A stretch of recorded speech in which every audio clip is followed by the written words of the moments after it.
sou a Giuly, sou palestrante da Casa Espírita São Francisco de Assis e quero dizer para vocês que é um prazer muito grande, muito, imenso prazer falar com vocês aqui.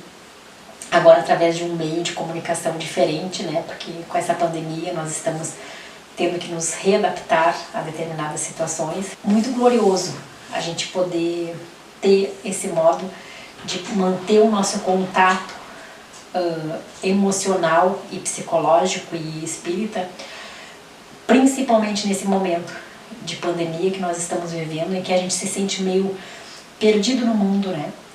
Então, trouxe esse momento para a gente parar um pouquinho as nossas ações, refletir naquilo que nós vivemos,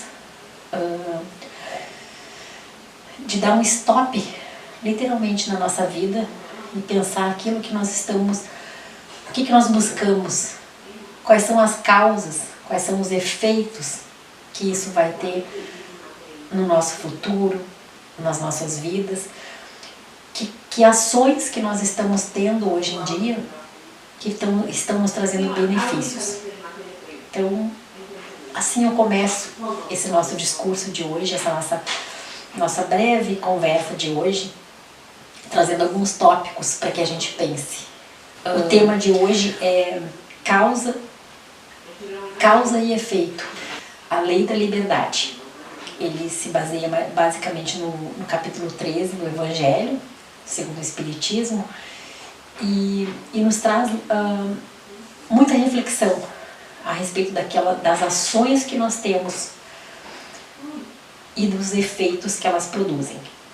Os nossos pensamentos produzem inúmeras situações na nossa vida, inúmeras escolhas na nossa vida que a gente nem se dá conta, mas que acabam muito determinando determinadas situações que nós vamos passar.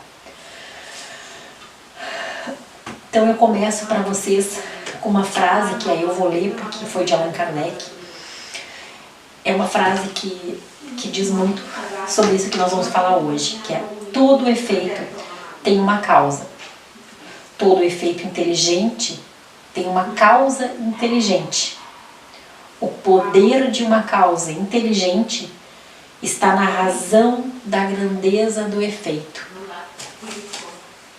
Então, basicamente, Allan Kardec quis nos dizer que tudo aquilo que nós fazemos está baseado nas nossas ações. Todas as nossas ações vão ter um efeito na nossa vida. Esses efeitos podem ser bons ou podem ser ruins, dependendo daquilo que nós optamos por fazer.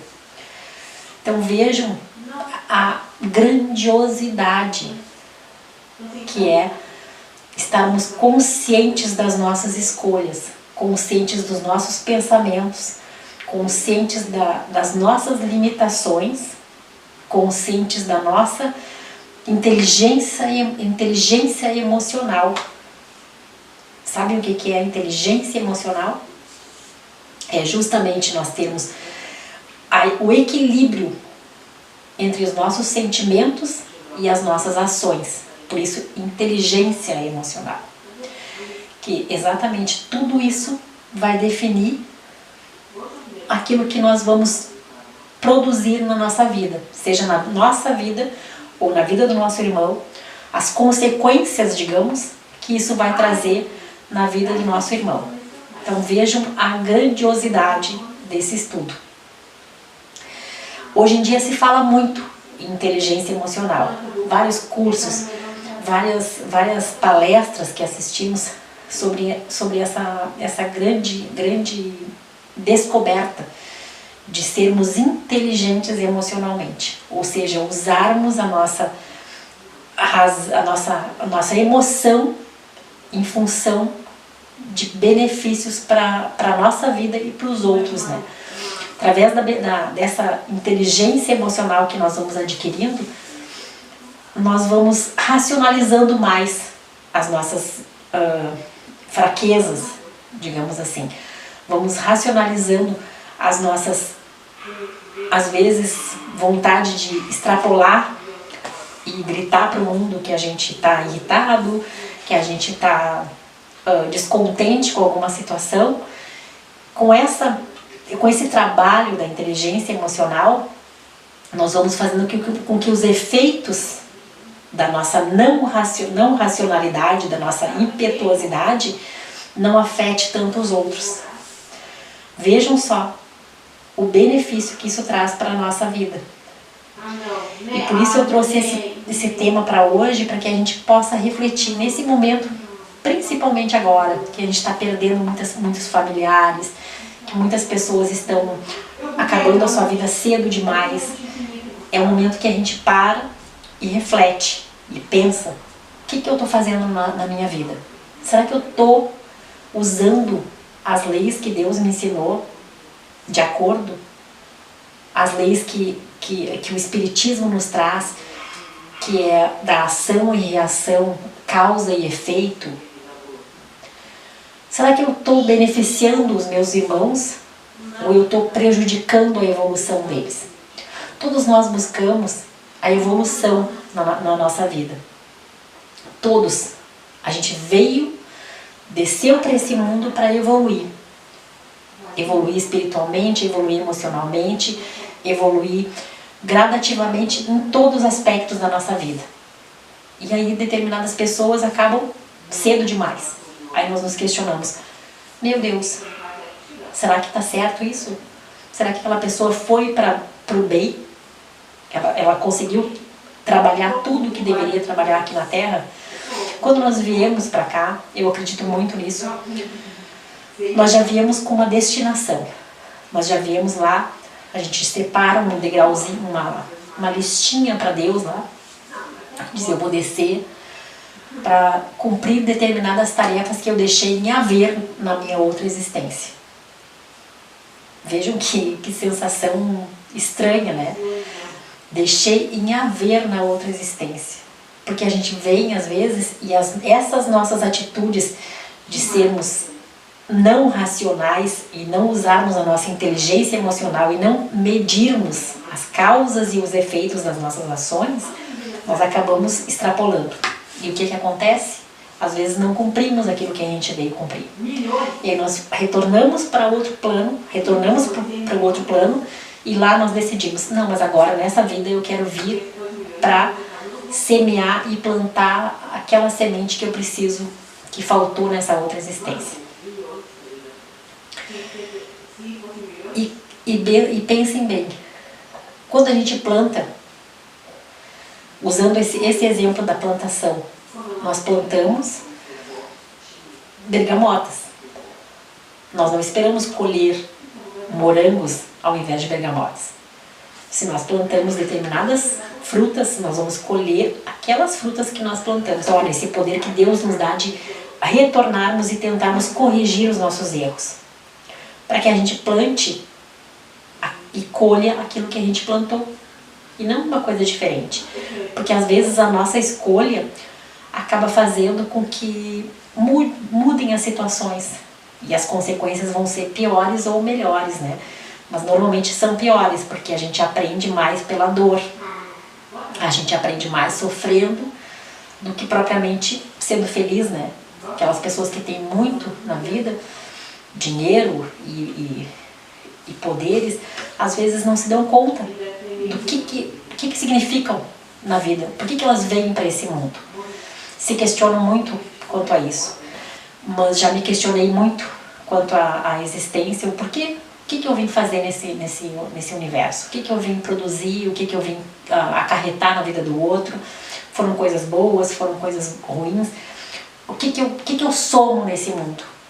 E nós nos questionamos constantemente quanto a isso. São questionamentos bem vivos nas pessoas, que é o nosso efeito na vida dos outros. E eu acredito que quanto mais efeitos positivos nós tivermos, quanto mais benefícios nós causarmos para os outros, mais ações positivas a gente causar para os outros, melhor, 1000 vezes melhor vai ser a nossa existência, vai ser a nossa passagem para outro plano. vai ter menos dívida para que a gente pague. E nesse aspecto, assim, eu penso muito nisso, porque eu sempre questiono se eu fiz tudo de bom para as pessoas e se eu recebi também aquilo que eu deveria receber, não em função daquilo que eu fiz, mas recebi do mundo um retorno, digamos, pela minha existência. Se aquilo que eu fiz teve alguma diferença ou não. Essa lei da causa e efeito tem muito a ver também com o nosso ego, né?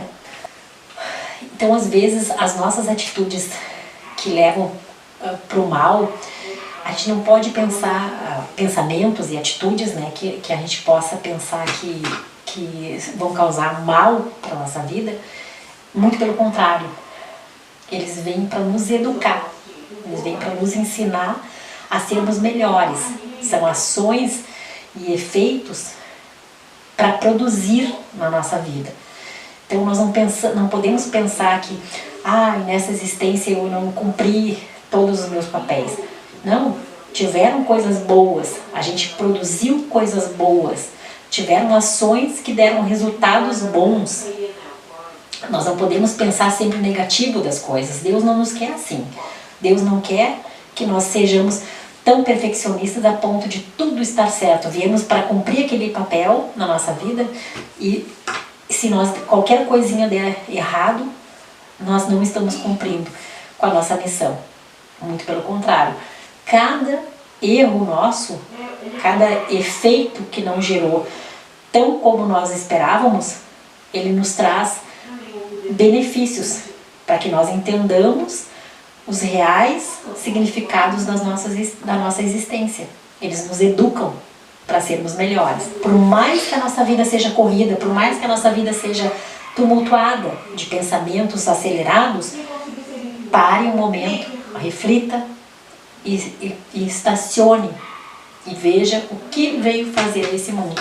Qual é a minha missão nesse mundo? Qual é o meu projeto de vida? O que eu vim fazer para as pessoas? O que eu vim fazer para mim, para a minha evolução? O que eu procuro desse mundo? O que eu busco alcançar?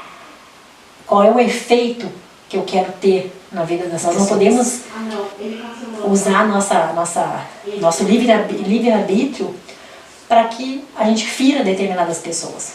Às vezes tem momentos que nós temos que nos calar. Melhor é o silêncio, melhor é ouvir, melhor é ficar calado mesmo, para que a gente não fira os sentimentos de outra pessoa, porque não é o momento de falar. Principalmente agora, que pessoas estão passando por situações de perdas, de dores. O sofrimento dela é diferente do meu sofrimento. Eu posso encarar que ela não precisa estar sofrendo tanto por uma situação de perda, mas ela entende que essa situação para ela é difícil. E aí, o que nós temos que fazer? Qual é o efeito das nossas palavras agressivas em função dessas pessoas? A gente fere mais. Então, o que nós temos que fazer? Respeitar. Respeitar. Isso é caridade também.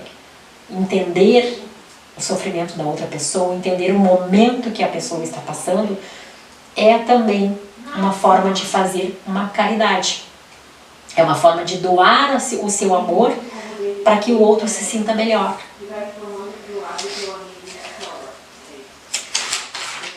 Então temos que administrar os nossos sentimentos, gerenciar os nossos sentimentos. Às vezes nem tudo que nós pensamos nós precisamos falar, para que os efeitos disso não sejam tão drásticos. Então nós somos responsáveis pelos nossos sofrimentos atuais. Nós somos os responsáveis por isso. Nós é que permitimos que esses sofrimentos de hoje se façam presente. Porque nós somos a consequência daquele nosso passado. Todos nós já passamos por situações, sofremos e somos hoje o reflexo daquilo que nós já vivemos. Então, se nós estamos bem hoje, é porque a gente conseguiu estabelecer uma relação boa com todos os sofrimentos que nós já tivemos, em que a gente vive situações de dor, de sofrimento, e a gente assimila tudo aquilo para que hoje a gente esteja em paz, em harmonia, em tranquilidade, que a gente possa passar para os outros essa tranquilidade, essa serenidade. Nem todos conseguem. São momentos difíceis, momentos de aprendizado. Para isso nós vivemos juntos em comunidade, para aprendermos e convivermos com os outros da melhor forma, a fazer com que todos evoluam, para que todos cresçam juntos. Para isso nós viemos para esse mundo. Então nós temos que justamente lidar com o nosso presente. Nós não podemos ficar centrados no nosso passado, porque daí isso não traz o benefício da caridade para as pessoas. Se a gente fica muito centrado no passado, a gente não vive o presente. E não viver o presente é não dividir aquele bem-estar que nós viemos trazer para as outras pessoas. A harmonia, o bem-querer, o estar de bem com a vida, sorrir, alegria, viver com prazer de viver, certo? Então por isso que nós temos que fazer todas essas ações centradas nisso. Então eu quero ler para vocês só um finalzinho para a gente encerrar, que a vida é sempre boa, mas a vida que nós temos é o reflexo de como nós nos comportamos diante de tudo que nos acontece. Faça de sua existência uma constante prece de amor e gratidão. Porque até o que parece ruim acontece porque precisa melhorar. Antes de questionar a vida, de questionar o porquê de certos acontecimentos, questione-se sobre o que você vê e pode aprender com aquilo. O que a gente pode aprender com aquela situação? Aprendizado é evolução. E evolução é elevação. Alimente-se de positividade, fé. Olhe o mundo com os olhos do bem e observe como a vida se torna leve e feliz. Leveza, felicidade, alegria, bem-estar, positividade. É isso que nós viemos fazer no mundo. Liberte-se daquele passado, das coisas que amarram a sua vida. Viva o presente, viva o hoje. Aproxime-se dessa felicidade que é Deus na nossa vida. Fé, caridade, compaixão com o outro. Tudo isso é o mais importante para que nós sejamos felizes. Fiquem com Deus. Foi um prazer estar aqui com vocês. Um beijo carinhoso. Um abraço daqueles mais confortáveis que a gente possa receber. Que está tão difícil agora. Um abraço, né? Um abraço forte, carinhoso. Abrace a vida. Abrace o amor. Fiquem com Deus. Até breve.